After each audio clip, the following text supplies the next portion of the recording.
Good morning. We're very glad to have you here on this cold, rainy spring day.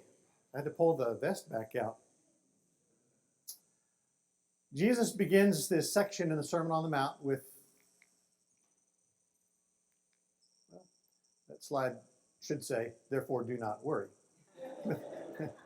I'm very worried about the slides of this presentation now. And of course, Jesus would not have had to say, do not worry, if we weren't worried, right? Jesus knows that he's speaking to people who carry worry. I suspect even this morning, in this space, many of us are holding some worry. We're worried about our own health. We're worried about the health of someone that we love. We're worried about the children who live in our house. We're worried about aging parents. We're worried about something happening in our family. We're worried about something happening at work. We're worried about something happening at school. We're worried about a test. We're worried about a result. We're worried about politicians and legislation. We're worried about people in power. We're worried about a war. Oh my goodness, there's so much to be worried about. And this weekend, the weekend of Earth Day, is a time when at least some of us become more sensitive to the reality that, yeah, we're also worried about our planet. So Greta Thunberg, in her massive compilation of essays on the climate, begins with these words: the climate and ecological crisis is the greatest threat that humanity has ever faced. Oof. It will no doubt be the issue that will define and shape our future everyday life like no other. This is painfully clear. Some of us carry worry about our planet, about the creation of God. In fact, in a book called A Field Guide to Climate Anxiety, Sarah Ray writes, "We live in the Anthropocene, a geological age marked by the irreversible ways in which human beings have affected the climate and environment. Those of you born between the early 1990s and the early 2000s, at the tail end of the millennial generation through what is being called Gen Z or iGen, are the first to have spent your entire lives with the effects of climate change. This is the climate generation. You face a bleaker forecast about the viability of life on this planet than the generations before you. Members of your generation share a mounting awareness that the effects of climate change are not abstract or predicted in some distant future, but are already being felt. The problems on the quickly advancing horizon will diminish the quality of life for everybody." And so some of us who are older may not necessarily feel the weight of this, but those who are younger are the first generation to be raised with climate anxiety. We are worried about many things, including our own planet. So when Jesus says in this section in the Sermon on the Mount, "Therefore I tell you, do not worry," he's speaking into real life. This is not theoretical. This has to do with the reality in which we live. For most of us, rarely a day goes by when we're not carrying some worry. And it's in that context that Jesus goes on to say, "Look at the birds of the air. They neither sow nor reap nor gather into barns, and yet your heavenly Father feeds them. Are you not of more value than they?" Now, at one level, this might sound like the most impractical advice ever given for the most common problem. Hey, did you wake up in the middle of the night last night worried about something? Look at the birds. Hey, is your stomach tied up in a knot right now? Look at the birds. Do you find yourself obsessively thinking about something negative? Look at the birds. It sounds like the most impractical advice given to the most common problem. George Marshall is the author of a book called "Don't Even Think About It: Why Our Brains Are Wired to Ignore Climate Change." And in that book, he writes about something that he calls disattention. Disattention. He applies it to climate anxiety. He says some of us get so worked up about what's happening to God's creation that we disattend it. We make an intentional decision to not even think about it. We make an intentional decision to not even talk about it. And then we won't even talk about the fact that we're not talking about it. And of course, disattention is a strategy that many of us use with almost anything that has got our stomach tied up in knots. We make a decision that we're just not going to think about it. And we're not going to talk about it. And we're not going to talk about the fact that we're not talking about it. But notice what Jesus does in this remarkable text. Instead of disattention, Jesus calls for attention. Look, he says. Look at something, he says. Look at the birds. Why? Well, of course, when we look at the birds, literally, we see with even greater clarity what's happening in God's creation. So the Audubon Society recently conducted the largest study ever done of the impact of climate change on birds. And they found nearly half of the bird species in the United States and Canada are seriously threatened by climate change. If nothing is done to abate this threat, many bird species will disappear forever. There's a grave need to look at the birds, because when we look at the birds, we can no longer practice disattention. When we look at the birds, we come face to face with the realities of God's good creation. But Jesus suggests another larger reason for looking at the birds. We look at the birds because of what they tell us about God. To illustrate, let's consider a 13th century Italian painter named Giotto. One of his most famous series of works was painted in the last part of the 1200s, a series of 28 frescoes depicting situations from the life of Saint Francis. Giotto's painting was novel for its time, in part because of the colors that he used. Many of the paintings in the 13th century, as they depicted religious and spiritual scenes from Christianity, used gold as the background color. Gold is the color of heaven.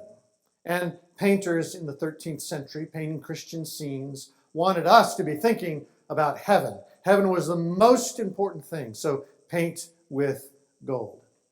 Giotto came along and decided, no, he was going to paint with blues, because blue is the color of creation.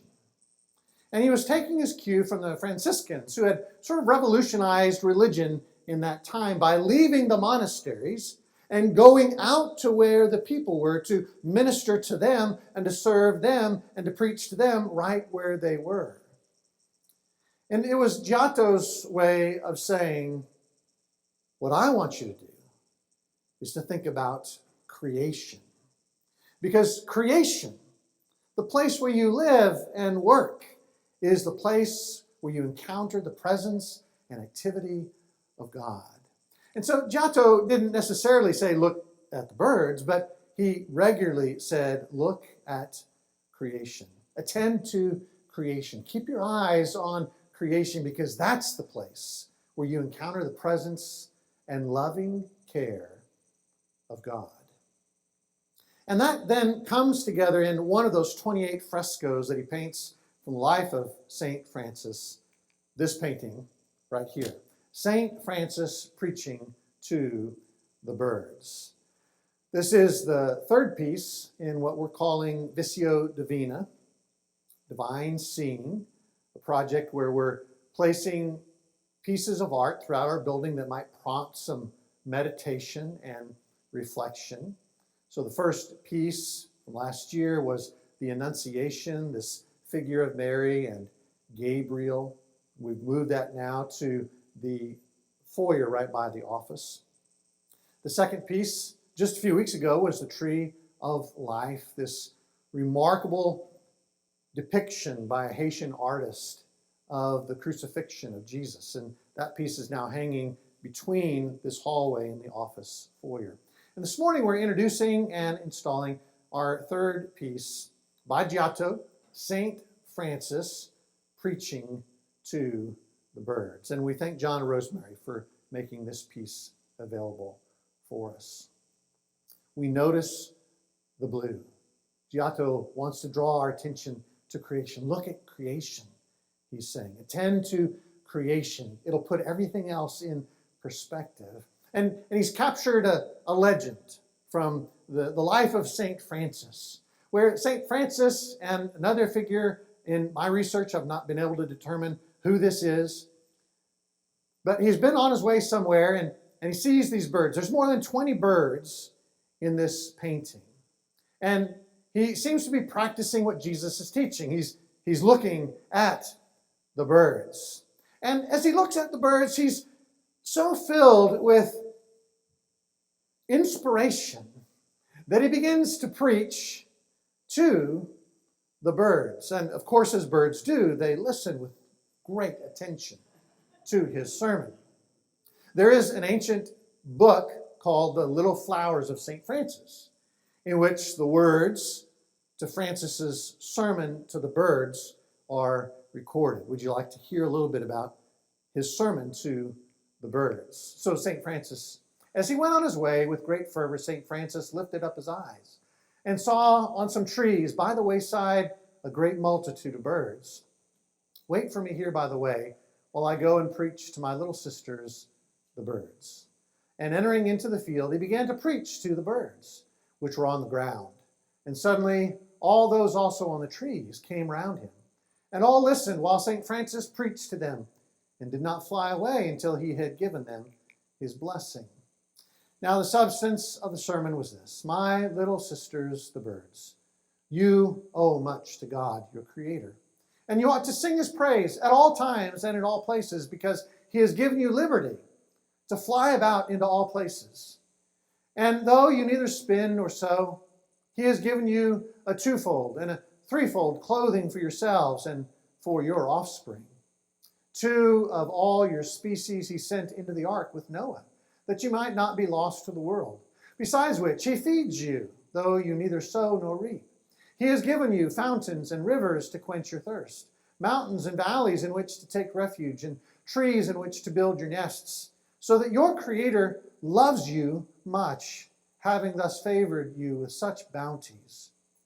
Beware, my little sisters, of the sin of ingratitude, and study always to give praise to God. As he said these words, all the birds began to open their beaks, to stretch their necks, to spread their wings, and reverently to bow their heads to the ground, endeavoring by their motions and by their songs to manifest their joy to St. Francis. And the saint rejoiced with them. He wondered to see such a multitude of birds and was charmed with their beautiful variety, with their attention and familiarity, for all which he devoutly gave thanks to the Creator. Having finished his sermon, St. Francis made the sign of the cross and gave them leave to fly away. Then all those birds rose up into the air, singing most sweetly, and following the sign of the cross which St. Francis had made, they divided themselves into 4 companies. One company flew toward the east, another toward the west, one toward the south, and one toward the north, each company as it went singing most wonderfully.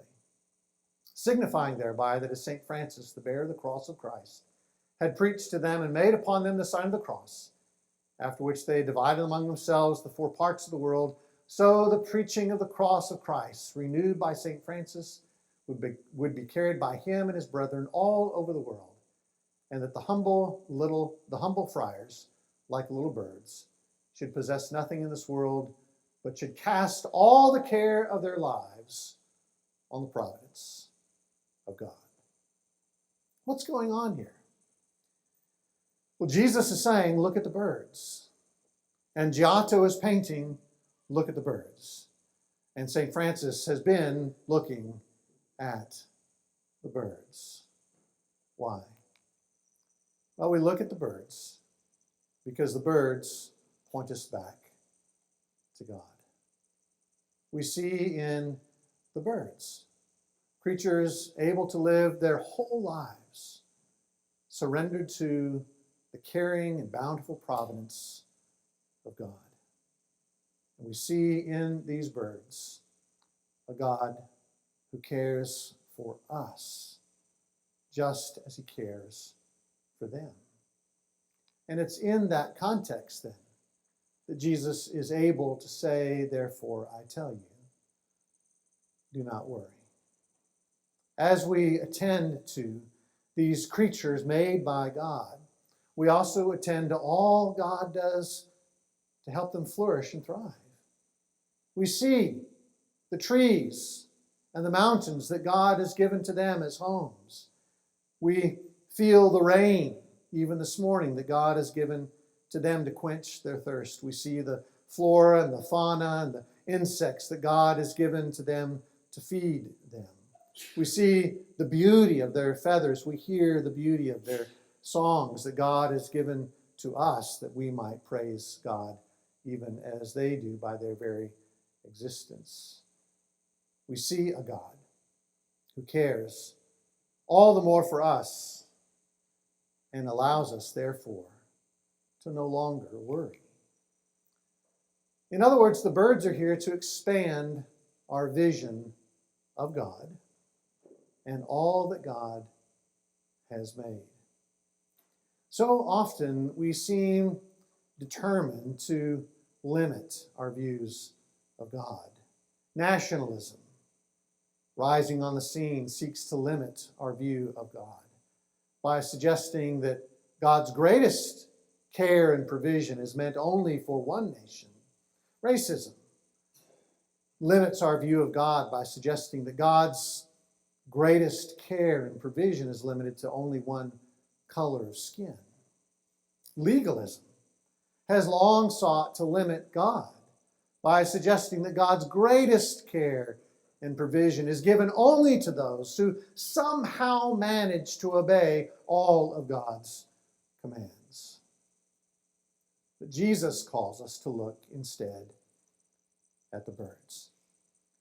Because what the birds do is they expand our vision of God and God's gracious, loving, and caring providence. We see a God who cares for the birds and therefore cares for us. And even more, we see a God who cares for all of creation, who has a design and a plan for the very planet on which we find ourselves. And of course, it is in that context then that we've been thinking about this Earth Day. Started back in 1970, some 20 million Americans participating in that. By 1990, involving more than 140 countries.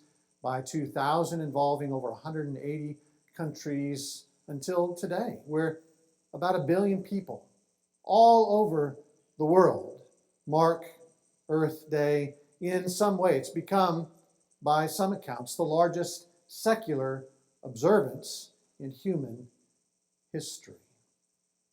It is one way in which we are learning to look at the birds.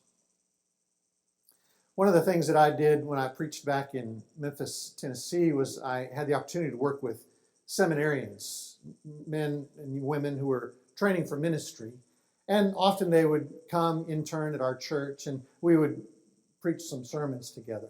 One year I was working with a young man named Josh, and Josh had really developed in his own spirituality this habit of looking at the birds. And so he asked if we could preach a sermon together that might touch on God's creation and our responsibility within that creation. And so we did, and Josh ended that sermon with just some practical ways that people listening might participate in God's care for his creation. Afterwards, I was shocked at the negative feedback that we got from that sermon. And I remember one person in particular who came to us and said, "How dare you How dare you preach something so political instead of giving us God? And it's so tragic because I know that that response still exists in the hearts of some today. And I think if I could go back, what I would say to that angry individual would be the words of Jesus. Look at the birds. Look at the birds. Look at the birds. Many of you know Frank is a beloved member of this church. You may not know that every week Frank comes up to the church building and he fills the various bird feeders that sit just outside the church foyer there. And of course that means they sit just outside my office, the bank of windows on my office. And because of Frank's work there, that means that literally there's not been a sermon that I've prepared in that office, including this one. There's not been a class that I've prepared in that office, including the one I taught this morning, when I have not been seeing birds and hearing birds, and by the way, all the squirrels trying to steal their food. And I've come to deeply appreciate that simple ministry of Frank's because I think, in one way, he's helping me, and perhaps all of us, do what Jesus is urging us to do this morning. Amen. Look at the birds. Look at the birds. Look at the birds. Therefore, I tell you, do not worry. Look at the birds.